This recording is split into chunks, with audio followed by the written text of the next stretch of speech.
আজকে আমি বানাবো বেলে মাছের ঝাল। তার জন্য প্রথমে মাছের মধ্যে নুন, হলুদ, লঙ্কার গুঁড়ো, গোলমরিচের গুঁড়ো, কিছুটা সর্ষের তেল দিয়ে ভালোভাবে মাছটাকে মাখিয়ে কিছুক্ষণের জন্য রেখে দেবো।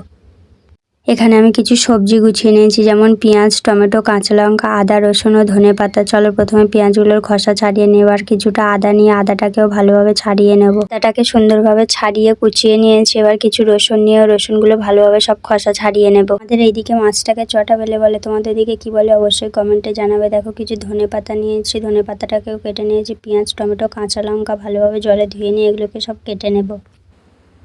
সব কিছু কেটে আমি এদিকে গুছিয়ে নিয়েছি। এবার ধনেপাতাটা ভালোভাবে ধুয়ে নিয়েছিলাম, ধনেপাতাটাকে এবার কুচিয়ে নেব। এখানে আমি সমস্ত কিছু রেডি করে নিয়েছি। এবার গ্যাস ধরে একটা কড়া বসিয়ে দিয়ে কড়ার মধ্যে কেটে রাখা পেঁয়াজ ও গোটা কাঁচা লঙ্কা দিয়ে ভালোভাবে ভেজে নেবো যতক্ষণ না বাদামি কালার আসছে। দেখো পেঁয়াজটা বাদামি কালার হয়ে গেছে, তুলে নেবো। এবার কেটে রাখা আদা, রসুন ও 4টে শুকনো লঙ্কা নিয়ে এগুলোকেও ভেজে তুলে নেব। ভেজে রাখা মশলাগুলোকে সব বেটে নেবো। প্রথমে পেঁয়াজ ও কাঁচা লঙ্কাটাকে বেটে নিয়েছি। এবার আদা, রসুন ও শুকনো লঙ্কাটা ভালোভাবে মিহি করে বেটে তুলে নিয়েছি। এবার গরম কড়ার মধ্যে সর্ষে তেল দিয়ে তেলটাকে ভালো করে গরম করে মাখিয়ে রাখা মাছগুলো দিয়ে এপিট ওপিট উল্টে ভালোভাবে লাল করে ভেজে তুলে নেব। কি যে মাছগুলো ছিল সেগুলোকেও ভাজতে দিয়েছি। দেখো মাছের কিছুটা ডিম হয়েছে। ডিমটার বড়া বানানোর জন্য এখানে পেঁয়াজ, কাঁচা লঙ্কা, ধনেপাতা, লবণ, হলুদ, লঙ্কার গুঁড়ো, কিছুটা বেসন ও কর্নফ্লাওয়ার দিয়ে ভালোভাবে ডিমটাকে মাখিয়ে নেব। বাকি মাছগুলোকেও ভেজে তুলে নিয়েছি। এবার ওই তেলের মধ্যে মাছের ডিমের বড়াটা দিয়ে ভালোভাবে লাল করে এপিট ওপিট উল্টে ভেজে ডিমের বড়াটাকেও তুলে নেব। মাছের ডিমের বড়াগুলো তুলে নিয়ে এবার ওই তেলের মধ্যে আরও কিছুটা তেল দিয়ে ফোড়নে কালো জিরে দিয়ে কিছুটা টমেটো দিয়ে বেটে রাখা পেঁয়াজ ও কাঁচা লঙ্কাটা দিয়ে বেশিক্ষণ কষিয়ে নেওয়ার পর শুকনো লঙ্কা, আদা, রসুন বাটাটা দিয়ে আরও ভালোভাবে কষিয়ে নেব।